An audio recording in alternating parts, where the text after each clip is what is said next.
Hello everyone, welcome back to English with Rahul. आपका अपना channel जहां आप इंग्लिश सीखते हैं बिना किसी डर के, बिना किसी कन्फ्यूजन के और बहुत सारे इफ़ेक्टिव मेथड्स के साथ। मैं हूं राहुल और आज का एपिसोड आपकी इंग्लिश को एक नेक्स्ट लेवल पे लेके जाएगा, क्योंकि आज हम बात करने वाले हैं एक बहुत इंपॉर्टेंट टॉपिक के बारे में।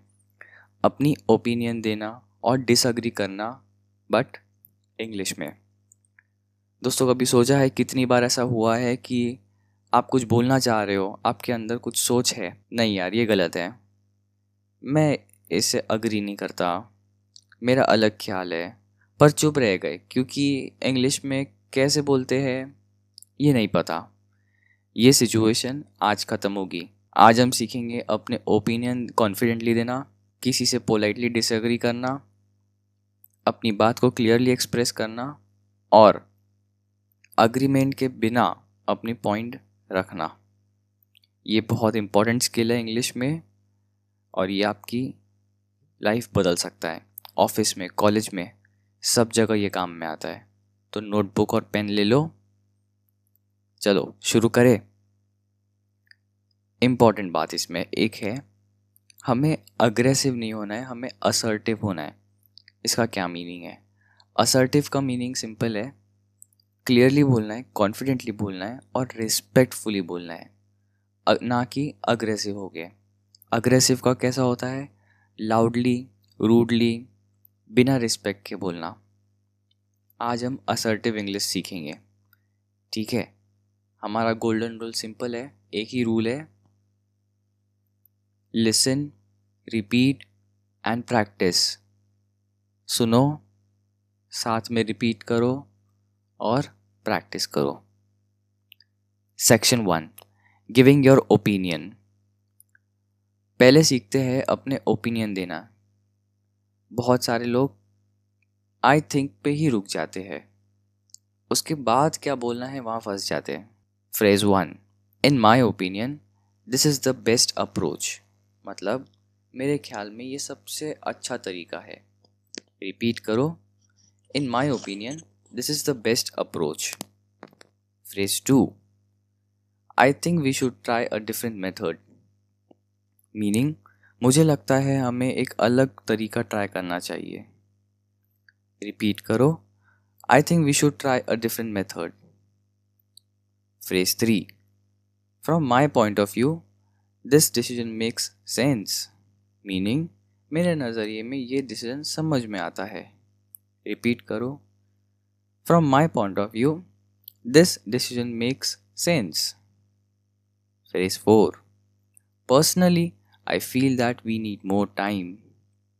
मतलब पर्सनली मुझे लगता है हमें और टाइम चाहिए। रिपीट करो, personally I feel that we need more time. Phrase 5, as far as I am concerned honesty is always the best policy। मतलब जहाँ तक मेरा सवाल है, ईमानदारी हमेशा से ही सबसे अच्छी पॉलिसी रही। रिपीट करो, as far as I am concerned honesty is always the best policy। Phrase 6, I strongly believe that hard work always pays off। मतलब मुझे पूरा यकीन है कि मेहनत का फल हमेशा मिलता है। Repeat, I strongly believe that hard work always pays off। Phrase 7, I feel that this idea has a lot of potential। मतलब मुझे लगता है ये आइडिया में दम है। Repeat, I feel that this idea has a lot of potential। Phrase 8, to be honest, I'm not sure about this। मतलब सच बोलूं, मुझे इस बारे में यकीन नहीं है। Repeat, to be honest, I am not sure about this। Phrase 9, if you ask me, I think we should wait before deciding। मतलब अगर आप मुझसे पूछो तो मुझे लगता है कि हमें डिसाइड करने से पहले थोड़ा वेट कर लेना चाहिए। Repeat, if you ask me I think we should wait before deciding. Phrase 10, I think it is important to look both sides before forming an opinion. Meaning, मुझे लगता है ओपिनियन बनाने से पहले दोनों साइड देखना ज़रूरी है. रिपीट करो. I think it is important to look both sides before forming an opinion. Section 2. Agreeing with someone. Phrase 11. I completely agree with you. मतलब मैं आपसे पूरी तरह से सहमत हूँ. Repeat. I completely agree with you. Phrase 12. This is exactly what I was thinking. मतलब मैं बिल्कुल यही सोच रहा था. Repeat. This is exactly what I was thinking. Phrase 13. You made a really valid point. मतलब आपने बहुत सही बात की. Repeat करो. You made a really valid point. Phrase 14. I couldn't agree more. मतलब मैं इससे ज़्यादा अग्री नहीं कर सकता. मतलब बिल्कुल सही. Repeat. I couldn't agree more. Phrase 15. Absolutely. That makes complete sense. मतलब बिल्कुल, ये पूरी तरह से समझ में आता है. रिपीट करो. Absolutely. That makes complete sense. Phrase 16. Yes, I see your point and I agree. मतलब हाँ, मैं आपकी बात समझ रहा हूँ और आपसे अग्री करता हूँ. Yes, I see your point and I agree. Phrase 17. That is a great point. I had not thought of it that way. मतलब ये बहुत अच्छा पॉइंट है, मैं इस तरह से सोच नहीं पाया. Repeat. That is a great point. I had not thought of it that way. Phrase 18. I think you are absolutely right about this. मतलब मुझे लगता है आप इस बारे में बिल्कुल सही है. Repeat. I think you are absolutely right about this. Phrase 19. We are on the same page on this one. मतलब इस बात पे हम दोनों सहमत हैं. Repeat. We are on the same page on this one. Phrase 20. I support your idea completely. मतलब मैं आपके आइडिया को पूरी तरह से सपोर्ट करता हूँ. Repeat. I support your idea completely. Section 3. Partially agreeing. Phrase 21. I see your point, but I'm not entirely sure. मतलब मैं आपकी बात समझ रहा हूँ पर पूरी तरह से सहमत नहीं हूँ. Repeat. I see your point, but I'm not entirely sure. Phrase 22. You are right to some extent, but there is another side to this. मतलब आप एक हद तक सही है पर इसका दूसरा पहलू भी है. You are right to some extent, but there is another side to this. Phrase 23. I agree with part of what you said, but not everything. मतलब मैं आपकी कुछ बातों से अग्री करता हूँ पर सब नहीं. रिपीट करो. I agree with part of what you said, but not everything. Phrase 24. That is a fair point. However, I think there is more to consider. मतलब ये एक सही बात है लेकिन मुझे लगता है और भी सोचने वाली बातें हैं. Repeat. That is a fair point. However, I think there is more to consider. Phrase 25. I partly agree, but I have some concerns as well. मतलब मैं आधा अग्री करता हूँ पर मेरा कुछ कंसर्न्स भी है. Repeat. I partly agree, but I have some concerns as well. Phrase 26. You have a point, but I think we also need to consider the other option. मतलब आपकी बात में दम है, पर मुझे लगता है हमें दूसरा ऑप्शन भी कंसिडर करना चाहिए। बोलिए, you have a point, but I think we also need to consider the other option. Phrase 27. I understand where you are coming from, but I look at it differently.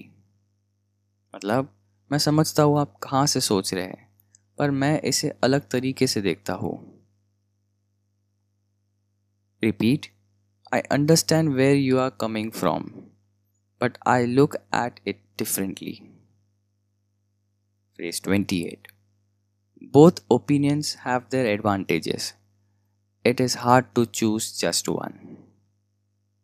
मतलब दोनों options के अपने फ़ायदे हैं, सिर्फ एक चुनना मुश्किल है।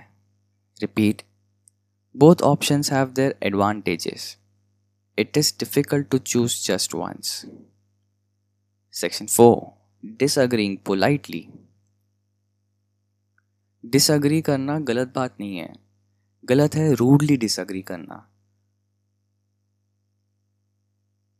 Phrase 29, I respect your opinion but I see it differently. मतलब मैं आपकी राय की इज्जत करता हूँ, पर मैं इसे अलग तरीके से देखता हूँ। Repeat, I respect your opinion but I see it differently.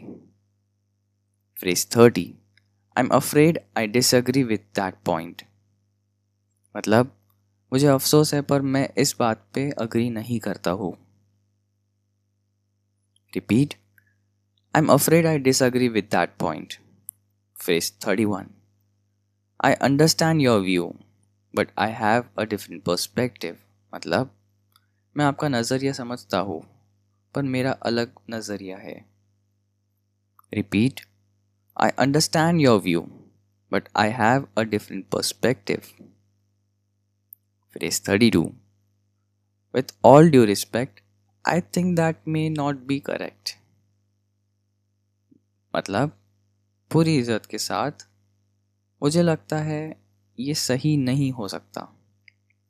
बोलिए, with all due respect, I think that may not be correct. Phrase 33.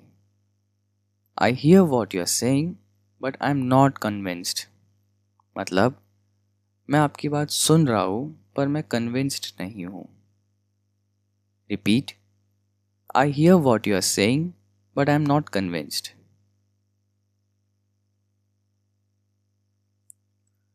Phrase 34. That is an interesting view, but I think there are some issues with it.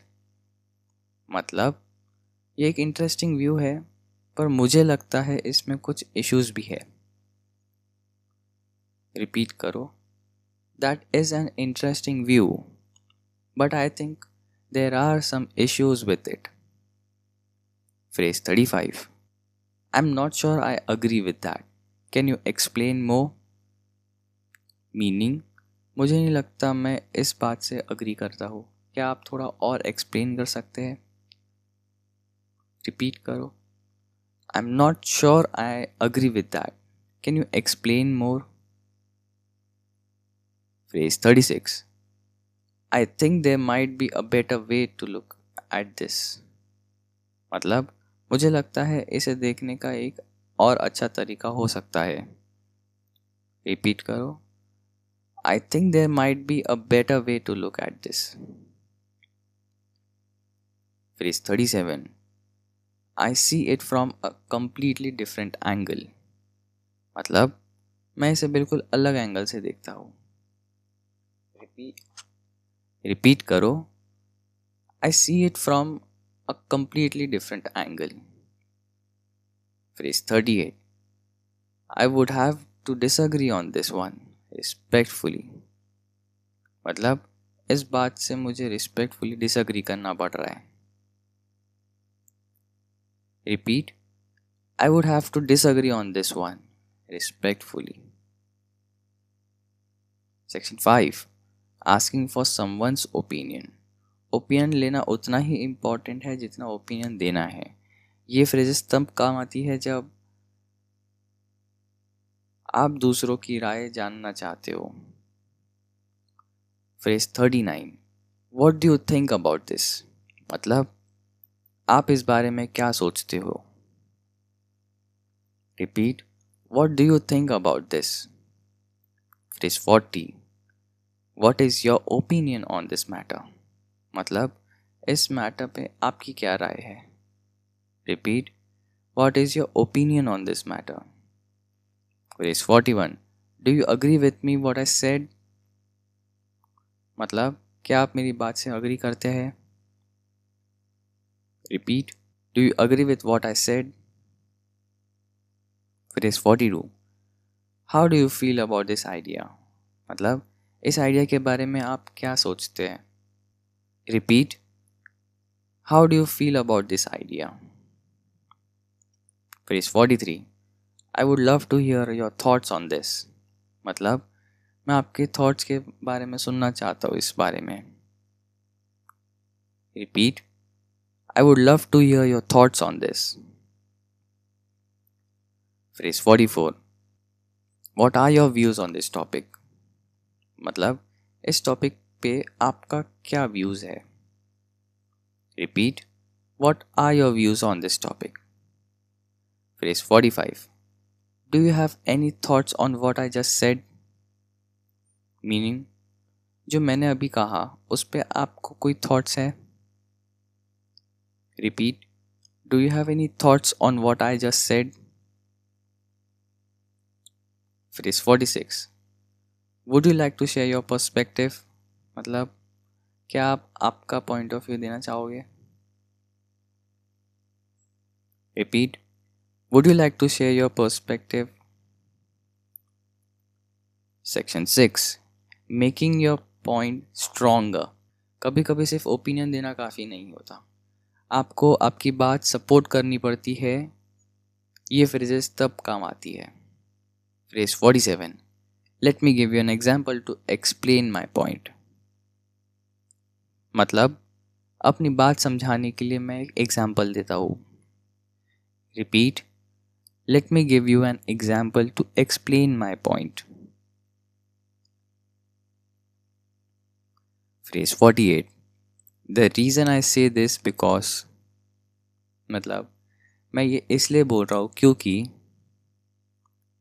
Repeat, the reason I say this is because. Phrase 49, studies have shown that this approach works better, मतलब research ने दिखाया है कि ये approach better काम करती है। Repeat, studies have shown that this approach works better. Phrase 50, think about it this way, मतलब इस तरह से सोचो। बोलिए, think about it this way. Phrase 51, the evidence clearly supports my point, मतलब एविडेंस क्लियरली मेरी बात सपोर्ट करता है। Repeat, the evidence clearly supports my point. Phrase 52, based on my experience I can confidently say that, मतलब अपने experience के आधार पर मैं कॉन्फिडेंटली कह सकता हूँ कि। Repeat, based on my experience I can confidently say that. Phrase 53, what I mean to say is that we need a plan, मतलब मैं जो कहना चाहता हूँ वो ये है कि हमें एक बेटर प्लान चाहिए। Repeat, what I mean to say is that we need a better plan. Phrase 54, to put it simply this method it's not working, मतलब सिंपल वर्ड्स में बोलूँ तो ये मेथड काम नहीं कर रहा है। Repeat, to put it simply this method is not working. Section 7, handling strong disagreements, disagreements intense हो जाता है और तब ये फ्रेजेस बहुत ज़रूरी हो जाते हैं सिचुएशंस को काम करने के लिए। Phrase 55, let us agree to disagree on this one, मतलब चलिए इस बात पे हम दोनों अग्री तो करते हैं कि हम दोनों डिसअग्री कर रहे हैं. Repeat. Let us agree to disagree on this one. Phrase 56. I think we both want the same outcome, just different ways to get there. मतलब मुझे लगता है हम दोनों को एक ही रिजल्ट चाहिए, बस तरीके अलग हैं. Repeat. I think we both want the same outcome, just different ways to get there. Phrase 57. Can we take a step back and look at the bigger picture? मतलब क्या हम थोड़ा पीछे हट के बड़ी पिक्चर देख सकते हैं? रिपीट करो. Can we take a step back and look at the bigger picture? Phrase 58. I think we are misunderstanding each other. Let me clarify. मतलब मुझे लगता है हम एक दूसरे को गलत समझ रहे हैं, मैं क्लैरिफाई करता हूँ. Repeat. I think we are misunderstanding each other. Let me clarify. I value your opinion even if I do not agree with it. मतलब मैं आपकी राय की वैल्यू करता हूँ चाहे मैं अग्री ना करूँ. Repeat. I value your opinion even if I do not agree with it. Phrase 60. Let us focus on finding a solution rather than arguing. मतलब चलिए आर्ग्यू करने की जगह पे सोल्यूशन ढूंढने पे फोकस करते हैं. Repeat. Let us focus on finding a solution rather than arguing. Well done. Well done. आज आपने सीखा अपनी ओपिनियन कॉन्फिडेंटली देना, किसी से अग्री करना डिफरेंट तरीके से, पार्शली अग्री करना, पोलाइटली डिसअग्री करना, दूसरों की राय पूछना, अपनी बात मजबूत करना, स्ट्रॉन्ग डिसअग्रीमेंट्स को हैंडल करना. ये सब एक एपिसोड में. अब कमेंट सेक्शन में लिखो मैं अब कॉन्फिडेंटली अपनी ओपिनियन दे सकता हूँ. और एक काम करो, आज ही किसी एक फ्रेज को रियल लाइफ में यूज़ करो, सिर्फ एक, और देखो क्या होता है. मैं गारंटी देता हूँ आप खुद पे प्राउड फील करोगे.